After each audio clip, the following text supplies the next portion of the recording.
Hey guys, so trying to get some better angles with the camera. I've kind of got it set up right here on the dash right now, and I've got my phone in there, and hopefully it stays. Hopefully it stays where it's at, but we shall see. I'm gonna try to get some little pulls in, maybe a second gear, third gear pull on the highway. I always like this for you guys to be able to see the boost, just because, you know, of course, I know some people get confused when they watch the video, and they see that, and they see the boost up top rather than see the actual boost. I tried kind of taping the phone in there the other day. That didn't really work. It didn't hold. So I'm trying something else now. I've got a mount on the back of it. Hopefully that holds it. But we shall see. Here. The car's already warmed up. I'm not sure if you can see it, but the car's already warmed up. Just made a stop at the gas station to get a drink, not gas. Here.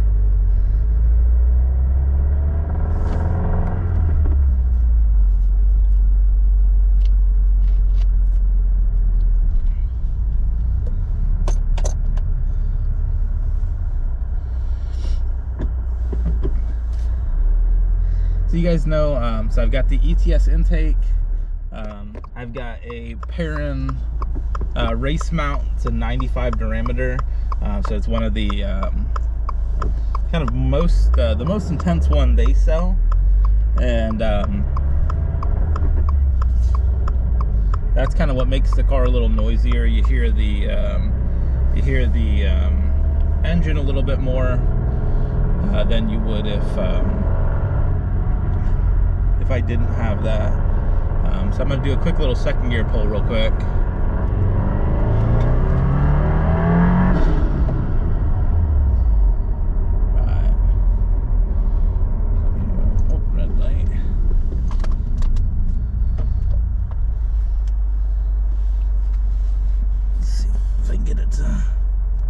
It's a little over 20. So in second gear, just because it spools so fast and the gear's so short, I have it set up to hit higher boost numbers. So kind of depending on the day, it can hit anywhere between 23 24 psi. I have my safety set at 25 psi, so it doesn't go above that. But I have it set up so in third and fourth gear, it doesn't go above 21, 22, but the boost lasts throughout the whole band. So I think I showed my log the other day. I've got it set up so even at red line, I get 20 psi.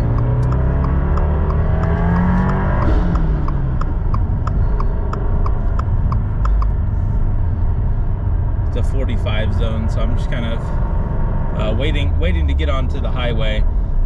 You're gonna see it say logging every time I do a pull.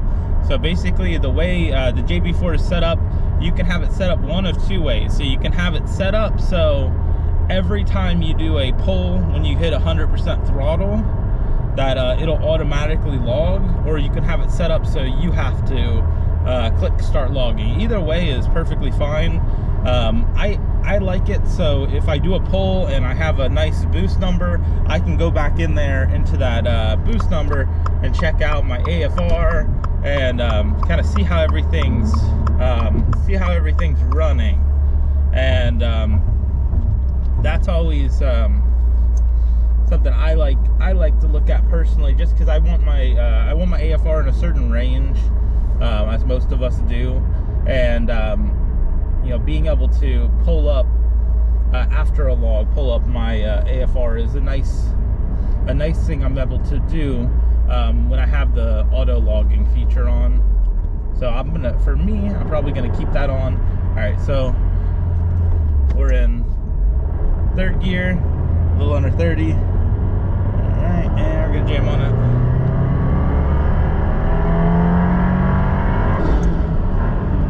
I cannot see, I can't see red line, of course, because like the phone's in the way. So I might be shifting a little bit early. Here, I'll see if I can pull up what the boost was. 21. Disappeared. But 21.8 is what it looked like. So yeah, it's pulling strong.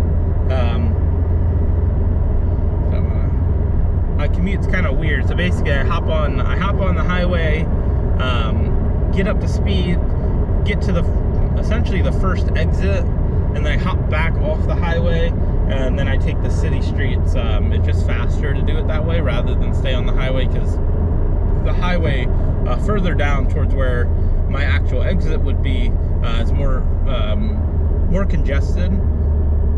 So this way is just a little bit quicker. Not quite as fun because I don't get to go as fast, but a little bit quicker. But so as you guys know, I'm working on getting an exhaust. So you know, we've got the ETS. What I would say is perfectly dialed in. I don't think it's going to get much better than this, and I don't think I'm going to make any more power than I'm making right now, at least on the stock setup. And I'm very happy with it.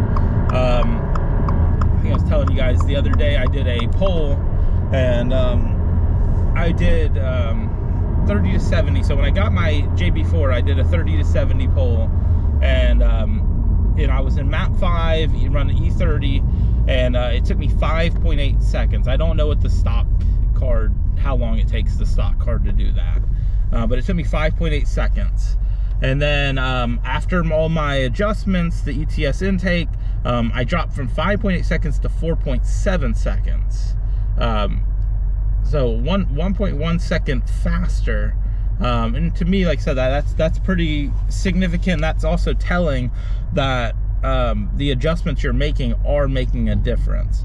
So I know that I'm making more power. I just have to, like I said, as many as you guys want.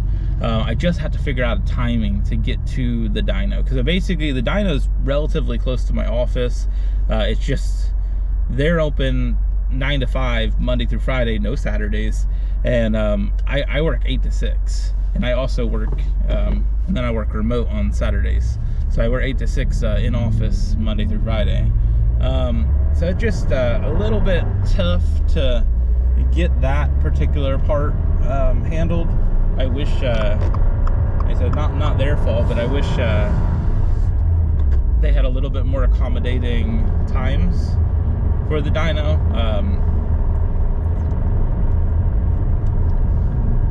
Now the cool thing is, when I do get to dyno, it's not just one pole.